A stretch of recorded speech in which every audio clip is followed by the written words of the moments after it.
السلام علیکم ورحمۃ اللہ وبرکاتہ رب اشرح لی صدری ویسر لی امری واحلل عقدۃ من لسانی یفقہوا قولی ربنا زدنا علما اللہم فقہنا فی الدین آمین۔ آیت نمبر 248 سورہ البقرہ تک ہم نے کل پڑھا تھا۔ پیچھے کی آیات کو رپیٹ کر لیتے ہیں۔ اعوذ باللہ من الشیطان الرجیم، بسم اللہ الرحمن الرحیم۔ آیت 246 میں اللہ سبحانہ تعالیٰ فرمایا، کیا تم نے موسیٰ کے بعد بنی اسرائیل کی ان سرداروں کے معاملے پر بھی غور کیا کہ جب انہوں نے اپنے نبی سے کہا تھا کہ ہمارے لیے ایک بادشاہ مقرر کر دیجئے تاکہ ہم اللہ کی راہ میں جہاد کریں؟ نبی نے کہا، کیا ایسا تو نہ ہوگا کہ جب تم پر قتال فرض کیا جائے، یعنی بادشاہ بھی آ جائے اور وہ تمہیں لڑنے کے لیے کہ اور پھر تم جنگ نہ کرو؟ انہوں نے کہا تھا کہ یہ کیسے ہو سکتا ہے کہ ہم اللہ کی راہ میں جنگ نہ کریں جبکہ ہمیں ہمارے گھروں سے نکالا گیا تھا اور بال بچوں سے جدا کر دیا گیا تھا۔ پھر جب ان پر قتال فرض ہوا تو سوائے تھوڑے سے افراد کے سب بھی پھر گئے، یعنی ان تھوڑے ہی تھے جو اللہ کی راہ میں جہاد کرنا چاہتے تھے، تو اللہ تو ظالموں کو خوب جانتا ہے۔ ان کے نبی نے ان سے کہا کہ اللہ تعالیٰ نے طالوت کو تمہارے لیے بادشاہ مقرر کیا ہے، تو کہنے لگے کہ وہ ہم پر حکمران کیسے ہو سکتا ہے جبکہ ہم اقتدار کی اس سے زیادہ حقدار ہیں، یعنی اس کو تو مالی وسعت بھی نہیں ملی۔ نبی نے کہا، اللہ تعالیٰ نے تم پر اس کو منتخب فرما لیا ہے اور اس کو علمی اور جسمانی صلاحیت زیادہ دی ہے، اور اللہ جس کو چاہتا ہے اپنا ملک عطا فرماتا ہے۔ اللہ تعالیٰ بہت زیادہ وسعت والا اور علم والا ہے۔ ان کے نبی نے ان کو بتایا کہ اس کے اقتدار کی نشانی، یعنی وہ اللہ کی طرف سے مقرر ہوا ہے، اس بات کی نشانی یہ ہے کہ وہ صندوق تمہارے پاس آ جائے گا جس میں تمہارے رب کی طرف سے تمہارے لیے تسکین قلب ہے، یعنی تابوت سکینہ، اور آل موسیٰ و آل ہارون کے ترکے میں سے بقیہ سامان جو موجود ہے، فرشتے اسے اٹھائے ہوئے ہوں گے۔ اس میں فی الحقیقت تمہارے لیے نشانی ہے اگر تم واقعی ایمان لانے والے ہو۔ یہی مضمون آگے چل رہا ہے۔ آج کی آیات دیکھتے ہیں۔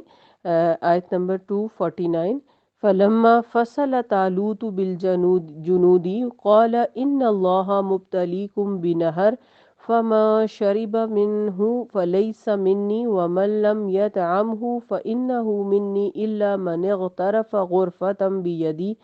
فَشَرِبُوا مِنْهُ إِلَّا قَلِيلًا مِنْهُمْ فَلَمَّا جَاوَزَهُ هُوَ وَالَّذِينَ آمَنُوا مَعَهُ قَالُوا لَا طَاقَةَ لَنَا الْيَوْمَ بِجَالُوتَ وَجُنُودِهِ قَالَ الَّذِينَ يَظُنُّونَ أَنَّهُم مُّلَاقُو اللَّهِ كَم مِّن فِئَةٍ قَلِيلَةٍ غَلَبَتْ فِئَةً كَثِيرَةً بِإِذْنِ اللَّهِ وَاللَّهُ مَعَ الصَّابِرِينَ۔ پھر جب طالوت اپنے لشکر کے ساتھ، یعنی طالوت کو بادشاہ مقرر کر دیا گیا اور وہ اپنے لشکر کے ساتھ نکلے، تو ان لوگوں سے کہا کہ اللہ تعالیٰ ایک نہر سے تمہاری آزمائش کرنے والا ہے۔ ظاہر ہے ایمان کا امتحان تو ہونا لازمی ہے، اور ایمان جو ہے اور جو سمع و طاعت کے معاملے میں کھرے اور کھوٹے کی پہچان کے لیے آزمائش تو ہوگی، اور صبر کرنے والے ہی ایسی آزمائش میں پورے اترتے ہیں۔ مجاہدوں میں صبر اور محنت و مشقت کی تربیت لازمی ہوتی ہے، اور انہیں بھوک اور پیاس برداشت کرنے کی بھی عادت ہونی چاہیے۔ چنانچہ اسی لحاظ سے یہ آزمائش کی گئی۔ سفر کے دوران نہر سامنے ہو اور شدید پیاس ہو اور اتنا زیادہ سفر کر کے آئے ہوں آپ، پھر بھی امیر کی اطاعت کا حق ادا کریں اور پانی پینے سے اجتناب کریں، یہ ہر کسی کے بس کی بات نہیں ہوتی۔ طالوت نے بڑے ہی سادہ انداز میں اللہ کے حکم کے مطابق اپنے فوجیوں کی آزمائش لی۔ پھر کیا ہوا؟ تو جس نے اس کا پانی پیا اس کا مجھ سے کوئی تعلق نہیں، یعنی طالوت بادشاہ نے کہا، اور جو نہیں پیتا وہ میرا ساتھی ہے۔ ہاں، اگر کوئی اپنے ہاتھ سے ایک آدھ چلو بھر لے تو اس میں کوئی حرج نہیں۔ پھر ان میں سے قلیل تعداد کے سوا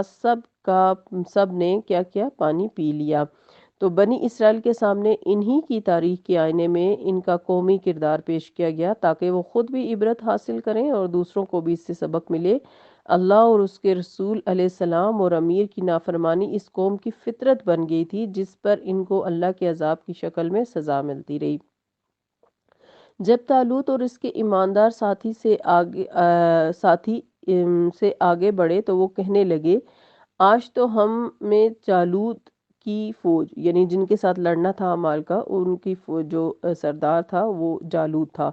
تو آج تو ہم میں جالوت اور اس کی فوج سے مقابلہ کرنے کی طاقت ہی نہیں، لیکن جو لوگ اللہ سے ملاقات پر یقین رکھتے تھے انہوں نے کہا کتنی ہی بار اللہ کے حکم سے ایک قلیل تعداد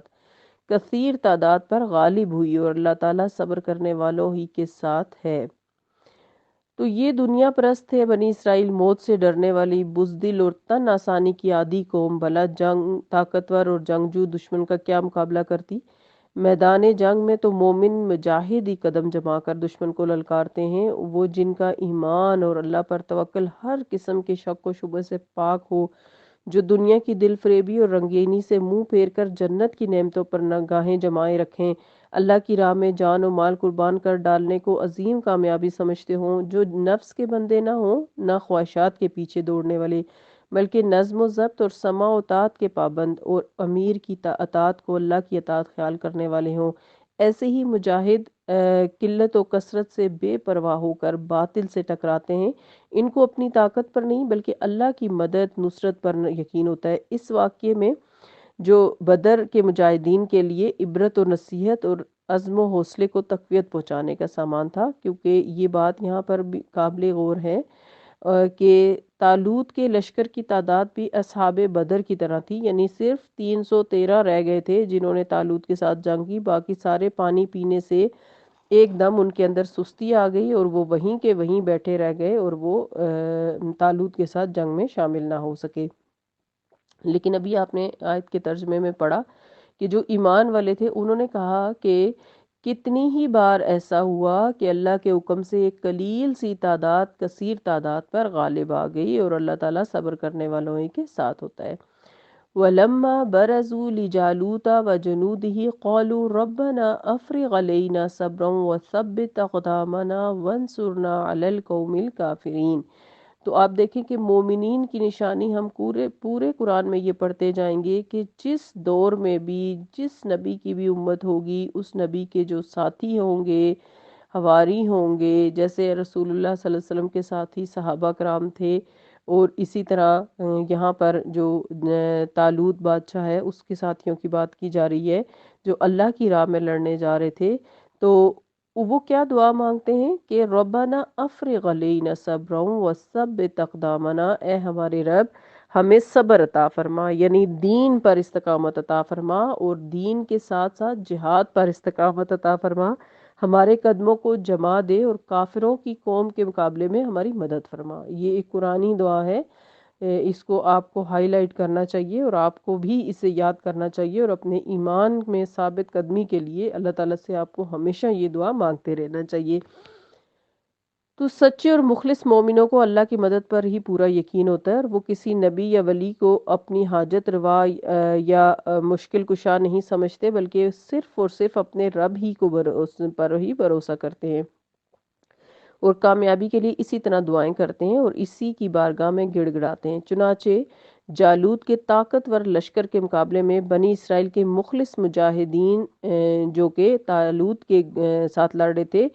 قلیل گروہ نے پست ہمتی دکھائی اور نہ وہ خوف زدہ ہوئے بلکہ اللہ پر توکل کیا اور ثابت قدم رہے، اور انہوں نے دوسروں کو بھی اسی کی تلقین کی اور اللہ سے استقامت اور ثابت قدمی اور نصرت کی دعا کی۔ اللہ تعالیٰ نے انہیں کامیابی اور فتح عطا کی۔ اس واقعے میں ایمان والوں کے لیے درس عبرت ہے کہ غزوہ بدر میں بھی رسول اللہ صلی اللہ علیہ وسلم نے بھی بڑی ہی عاجزی اور الہا و زاری کے ساتھ پوری رات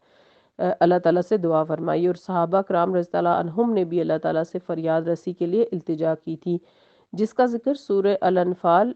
آیت نمبر 9 میں ملتا ہے ہمیں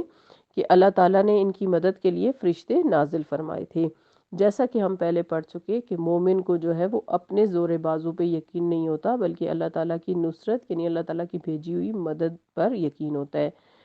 فَهَزَمُوهُمْ بِإِذْنِ اللَّهِ وَقَتَلَ دَاوُودَ جَالُوتَ وَآتَاهُ اللَّهُ الْمُلْكَ وَالْحِكْمَةَ وَعَلَّمَهُ مِمَّا يَشَاءُ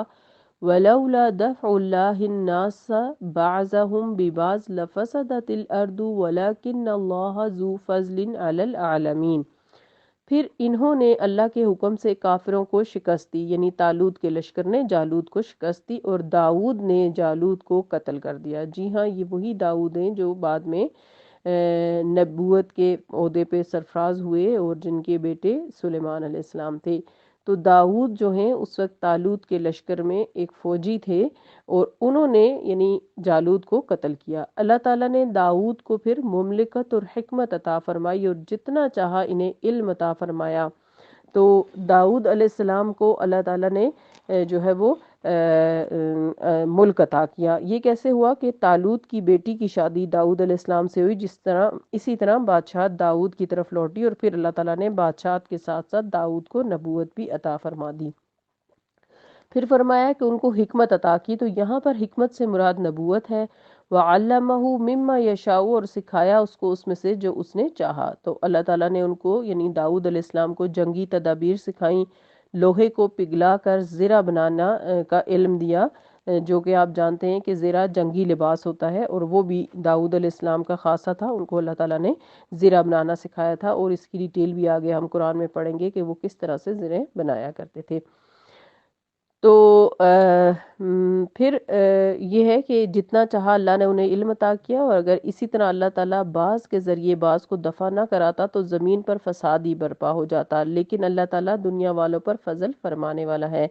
تو زمین پر جو فتنہ اور فساد اور ظلم اور ستم کے واقعات جو ہیں ان سے انسانی تاریخ بھری ہوئی ہے، لیکن اللہ تعالیٰ ایک حد تک ڈھیل دینے کے بعد ان کو جو ہے وہ خبردار فرماتے رہتے ہیں، اور پھر ظالم کی رسی کھینچ لیتے ہیں، ظالم کو سزا ملتی ہے، ظلم اور ستم کا خاتمہ ہوتا ہے اور خیر و فلاح کا دور آ جاتا ہے۔ اللہ تعالیٰ اس اصلاحی تحریک کو اپنے انبیاء علیہ السلام اور مومنین کے ہاتھوں فعال بناتے رہتے ہیں۔ اسی طرح یہ حق اور باطل کی کشمکش مختلف ادوار میں جاری رہتی ہے۔ تو مسلمانوں کے لیے بڑا ہی سبق ہے، کیونکہ اپنے حال کو بدلنے کی کوشش کیے بغیر حال نہیں بدلتا، جیسے کہ ایک شعر میں بھی آتا ہے کہ خدا اس قوم کی حالت نہیں بدلتا، نہ ہو جس کو آپ اپنی حالت کے بدلنے کا خیال۔ تو اب بنی اسرائیل جو ہیں وہ بہت عرصے سے غلام بنا کے رکھے گئے تھے، ان کا اپنا ملک چھین لیا گیا تھا، لیکن جب انہوں نے ہمت کر کے اپنا وطن واپس حاصل کرنے کے لیے طالوت بادشاہ کی نگرانی میں جہاد کیا، تو اس طرح اللہ نے ان کو فتح نصیب کی اور انہیں واپس اپنا ملک نصیب ہوا، فلسطین۔ ٹھیک ہے، تو اسی لیے ہم بھی جب تک کچھ کریں گے نہیں ہمیں کامیابی نہیں مل سکتی۔